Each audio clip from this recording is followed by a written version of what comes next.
Welcome, everyone. Today, we're diving straight into a hidden enemy that's literally lurking in so many of our midsections, visceral fat. And more importantly, we're going to explore the exact science-backed strategies you can use to absolutely eliminate it. Think of this explainer as your ultimate roadmap to finally hacking your metabolism from the inside out. Let's get into it. Here is our roadmap for today. First, the two types of fat, then the vicious cycle. After that, we'll hit the low-carb solution, followed by intermittent fasting, and finally, the exercise edge. All right, Section 1, the two types of fat. Let's really understand belly fat. So it's absolutely crucial that we clarify what we actually mean when we talk about belly fat, because, well, not all fat is created equal. You've got subcutaneous fat, which is that layer right under your skin, the stuff you can physically pinch, but the truly dangerous player here, that's visceral fat. This lies deep behind your abdominal muscles. You can't pinch it, but it's the exact fat that's aggressively expanding your waistline. Okay, let's dive into this a bit deeper, because visceral fat is packed so tightly inside that specific abdominal cavity, it literally crowds your essential internal organs. We're talking about your liver, your stomach, your intestines.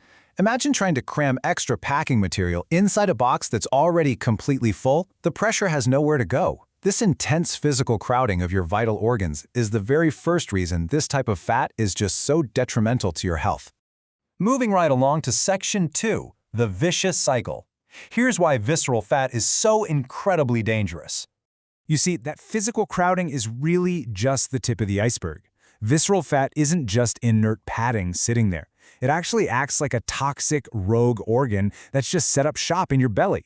It is highly metabolically active, which means it's actively pumping out inflammatory substances and free fatty acids straight into your bloodstream. And that cascade of inflammation, it absolutely skyrockets your risk for severe issues like heart disease and type 2 diabetes. This toxic metabolic activity directly leads to a super frustrating condition called insulin resistance. Now, insulin is your body's energy-storing hormone. But when you become insulin resistant, your cells basically just stop responding to insulin the way they're supposed to. The result? Your body can't efficiently utilize carbohydrates and nutrients anymore. So you're left with chronically high blood sugar and essentially a massive biological padlock clamped right onto your fat stores. Let's step through exactly how this builds into a vicious cycle. Step 1, visceral fat increases. Step 2, all those inflammatory substances are released.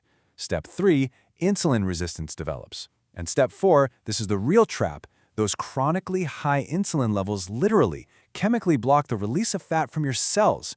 Your body's practically locking the doors, preventing you from burning off the exact fat that's causing the problem in the first place. No wonder it's so hard to lose.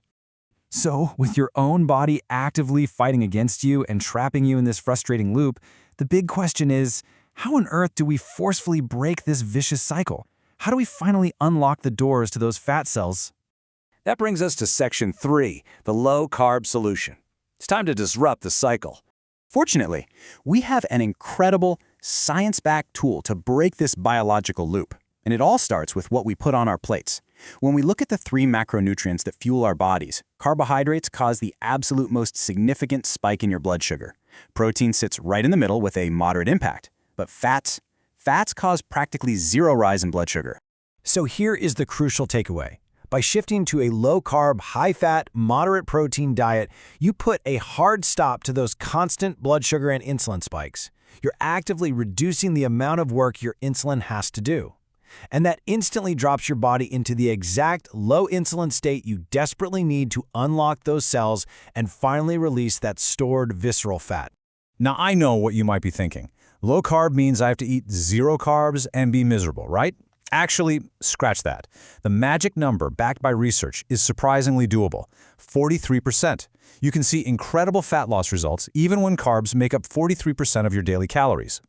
A lot of folks think strict keto, which demands less than 25% of your calories from carbs, is the only way. But clinical studies show that participants who made a relatively modest reduction, consuming 43% of their calories from carbs, still lost significantly more visceral fat and 4.4% more total fat than people put on a standard low-fat diet. You don't have to be totally perfect, you just have to lower that carbohydrate load to see real, targeted results. All right, Section 4, intermittent fasting, using timing for fat loss. If eating low carb is all about controlling what we eat, fasting controls when we eat. Intermittent fasting uses the exact same fat-burning mechanism as a low-carb diet, just from a totally different angle. While low-carb prevents insulin spikes through food choices, intermittent fasting prevents them simply by making sure no food comes in at all during your fasting window. By splitting your day into eating and fasting periods, you keep your insulin beautifully low, creating a perfect environment for fat burning. And the numbers backing fasting up are just fantastic. You absolutely do not need to fast for days on end to see benefits. Research specifically highlights the power of the number 10, a daily eating window of just 10 hours. Think about how practical that is. Clinical research proved that simply limiting all your eating to a 10-hour block, like say 9 a.m. to 7 p.m., was an actively effective treatment for metabolic syndrome.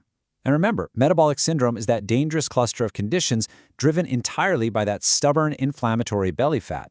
So just by tweaking the timing of your meals, you are actively fighting the disease. That's a huge win.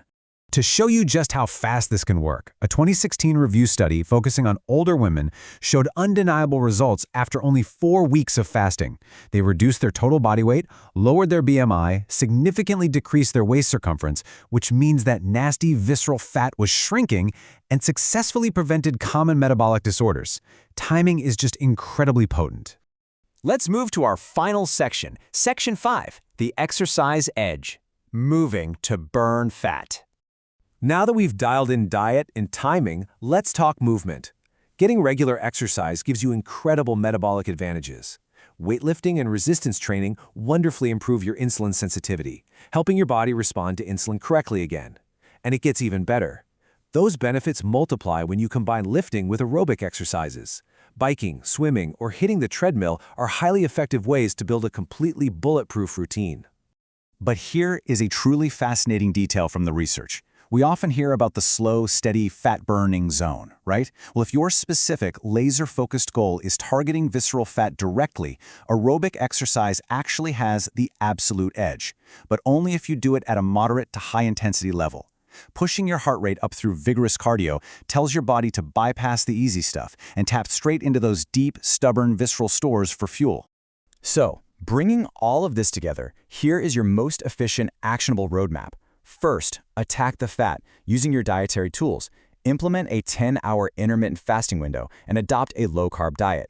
That's going to lower your insulin and unlock the fat cells. Then, as that fat begins to melt and your natural energy bounces back, you layer in the exercise to dramatically accelerate your results. It's a 1-2 punch. Carrying around excess visceral fat definitely makes weight loss harder and drives up your risk of disease. But honestly, it is so incredibly empowering to realize that we control the levers. You now have the structural knowledge to defeat it. So I'm going to leave you with this final thought as we wrap up today's explainer. Now that you've seen exactly how to unlock your metabolism, which of these tools are you going to implement today to finally break the cycle? Keep learning, keep applying, and I'll catch you in the next explainer.